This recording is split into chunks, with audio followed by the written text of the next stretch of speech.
You may have heard about a giant Ponzi scheme that has been happening recently where a bunch of investor money has been going into a large fund, and then from that large fund, the people in charge of it have been using that to pay out to other investors who thought that they were actually getting a real return from the fund itself, that they were entitled to these benefits.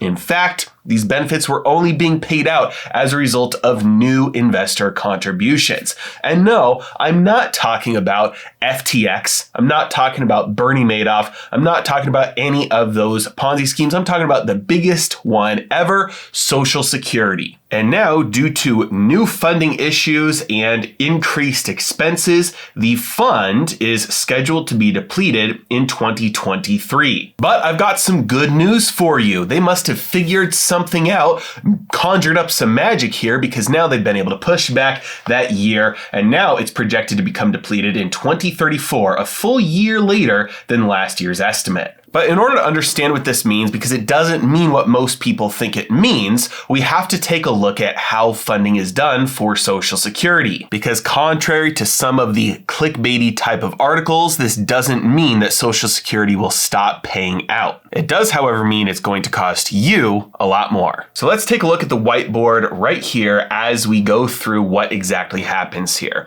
We're going to have two major categories here. We're going to have the Social Security Fund, and we are going to have the federal government on the other side. Down here at the bottom, we have everybody who goes to work every single day and pays their taxes to the federal government. So as they go to work, their tax dollars go up to the federal government, and then the federal government spends that money on whatever they're spending that money on, whether it's military contractors or politicians' paychecks. So they're sending all this money to the federal government. Federal government gets to spend it. But there are some tricky things in the laws and in the Constitution about what exactly the federal government can spend money on. And so when it came time to try and start up Social Security, they ran into some legal issues that it might not have been quite constitutional, so they had to get around that somehow.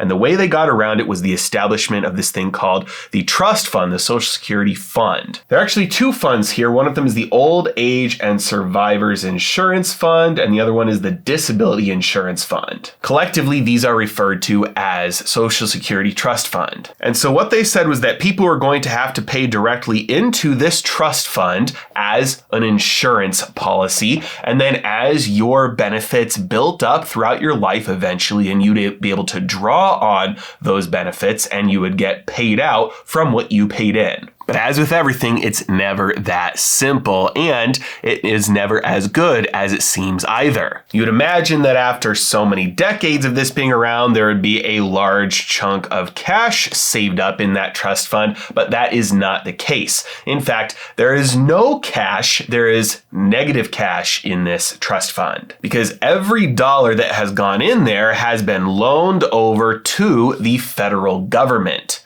That is right.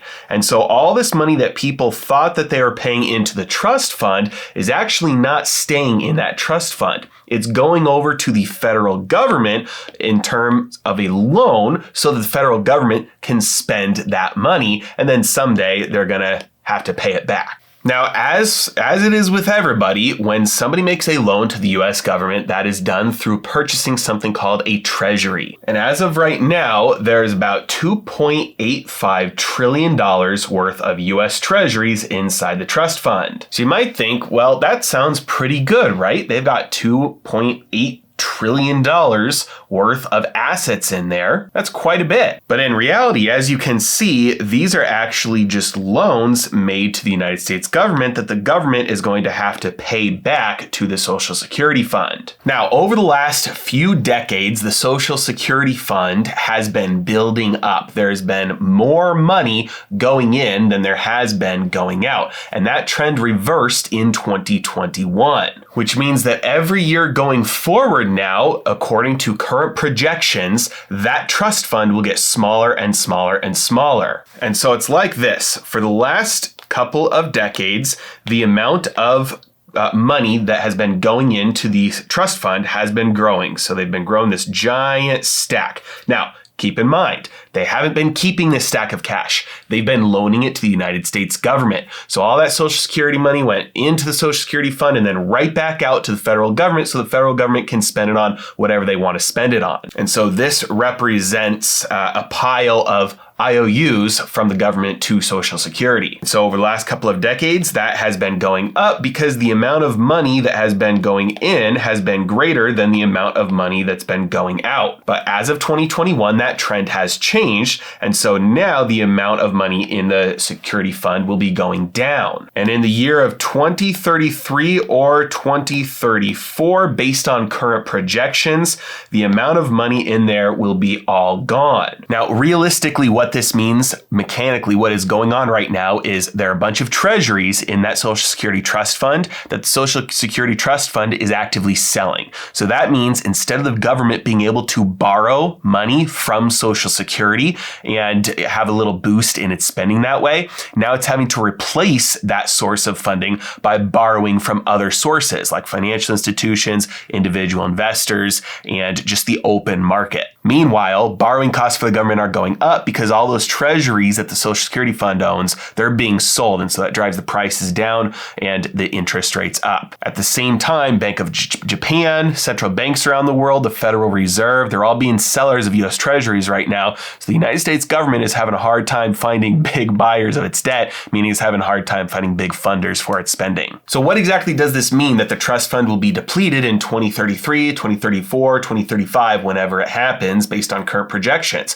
Well, that means that they have no more buffer zone anymore. So the only amount of money that they can spend is going to be the exact same amount of money that comes in. The problem is that at this point with current population projections, they'll owe more than is going to be coming in at that point. And that's why that fund is going to be dropping from now until then. Imagine it like your own budget and you're saving for your retirement. So you spend a couple of decades and you save into a savings account every single year some of your income. That means there's more money going into that savings account than there is coming out. And then you decide to retire and start taking money out of it, and you miscalculated a long time ago, and you only put enough in there to last your account about 10 years of you taking out of it. At that point then, you'll either have to go back to work or you're going to have to take a pay cut and just start living off of the income that you have. And that's exactly the situation that many retirees will be in who depend on Social Security. They'll be in a situation where they're probably going to have to take a cut because the only amount of money that's going to be paid out to all the retirees is going to be the amount of money that's going in from the current working population. Now, you might say, well, how in the world would politicians ever allow this? Wouldn't they just decide to fund Social Security enough so that they wouldn't have a large section of their voter base just completely taking a huge pay cut and being upset with them? And the answer is probably yes, but it's not as simple as it sounds. First, we have to deal with the fact that when Social Security started, it was done this way in an attempt to make it legal because you really couldn't do it through general financing. Now, over the years, there have been some direct transfers from the general fund to Social Security. In fact, from 2010 through 2014, there were up to $230 billion in direct general fund transfers. So it is a hurdle, but it's not an insurmountable hurdle. But one of the bigger issues here is that most of the time, Social Security is still framed as an insurance/benefit type program, even though it's a Ponzi scheme. They say you're entitled to this. These are your benefits. You paid into it your whole life. You're just getting back what you are owed. But the problem here is that it's never been invested that way. It's never been set up that way. It's never been used that way. Every dollar that goes into Social Security has been loaned to the United States government for the United States government to spend on whatever it wants. And the long-term planning of how much money has to be going in there to meet future obligations has been sketchy at best. And so when we do inevitably get to that point where we are faced with a choice of just cutting benefits so that what is paid out matches what comes in, or make the choice to just say we're going to fund the rest through general revenue, revenue, then you open up the door to people realizing that it's actually not an insurance benefits type program whatsoever. It's actually just a wealth transfer program from the young working base to the older, wealthier population. And yes, the older somebody is, the more likely they are to be wealthy. It is the number one indicator of net worth. And so on average, Social Security is a wealth transfer from the young poor to the old and rich. But when push comes to shove, people who are in positions of power who would risk losing that power by making the right decision will almost always choose the wrong decision. So most likely what will happen at that point in 2033, 34, 35, whenever it is, most likely politicians in Congress will choose to rewrite whatever laws and regulations they need to in order to fund the rest of the Social Security benefits through general revenue, which means that it is a little bit of a lose-lose situation for the nation overall, because we're faced with a decision between either old retirees having to take a pay cut or the workforce having to take a pay cut through giving more to the government through taxes. Or the third and the worst option is that all that new debt is monetized instead of just coming through direct taxes, and the Federal Reserve just prints the money, and then we have inflation as the way to pay for it instead. So the bottom line is that you should not be relying on Social Security, and you should be investing and saving in a way to where you don't have to be reliant on some politician to take money away from somebody else just so that you can make ends meet. You got to be saving, you got to be putting away for yourself, living outside the system, getting financial sovereignty. And if you don't know how to invest in a way where you are protected from crashes and inflation and deflation, get my portfolio allocation mastery course right now. It is 50% off for a limited time. Link in the description below. As always, I really appreciate you guys. Thank you so much for watching. Have a great day.